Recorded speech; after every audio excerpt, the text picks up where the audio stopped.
So in last week's episode I was archiving a lot of vinyl, and one of them was a great album, and a lot of people sent me messages like, wow, that is so dope, do an episode about this album itself. So let's do it.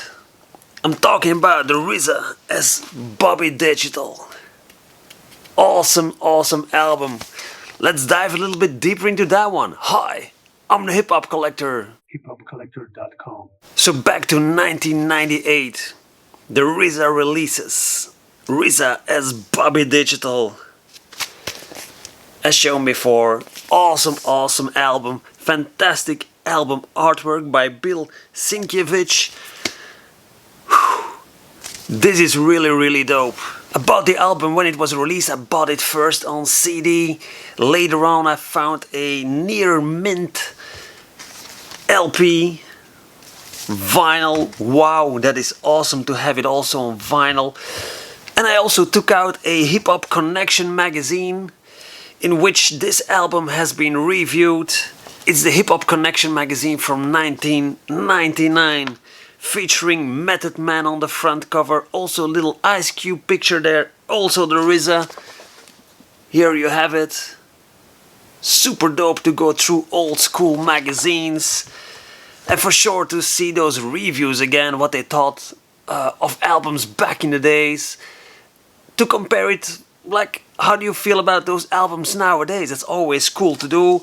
So let's go a little bit deeper into the review in this magazine. So the Hip Hop Connection, a UK magazine from back in the days, doesn't exist anymore, like many other magazines, sadly enough. This album receives a score of 4 out of 5, which is really great for this magazine, being a little bit notorious for giving bad scores to albums.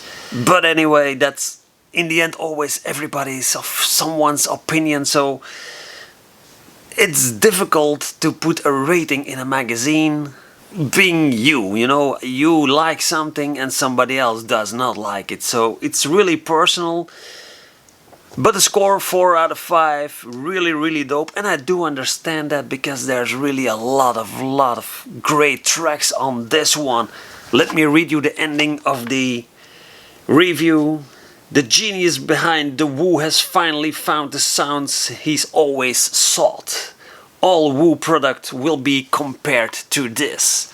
Fantastic tracks for sure. Bobby, Love Jones, Holocaust, Bobby Did It, Slow Grind Italian, wow, Lap Drunk, Project Talk. Wow, no, I do not skip a single track on this album. There was also an interview with the RZA in this magazine. I will read you the main bold titles. People are always saying that rap bands never last, that they fade once the crew gets too big.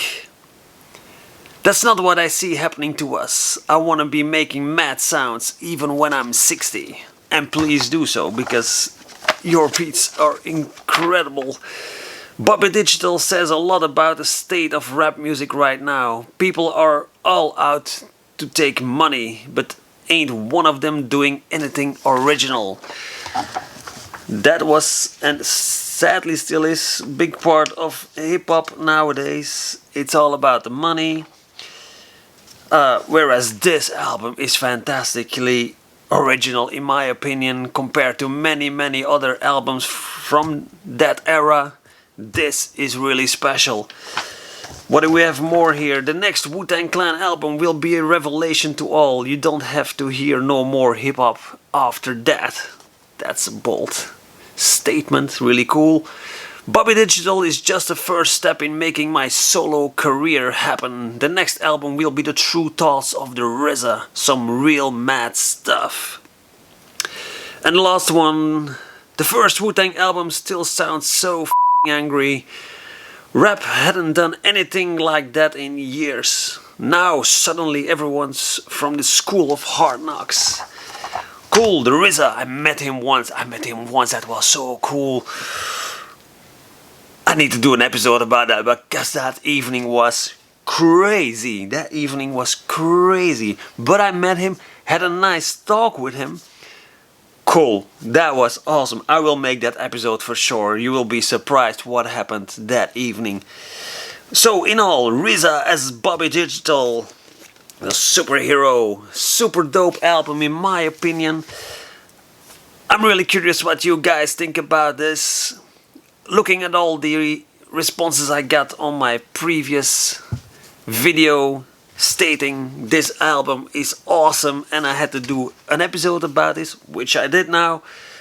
I think there's a lot of people really liking this album. Let me know in the comments. I'm really curious. I appreciate you all. Do not forget to subscribe. And I see you all in the next episode. Peace.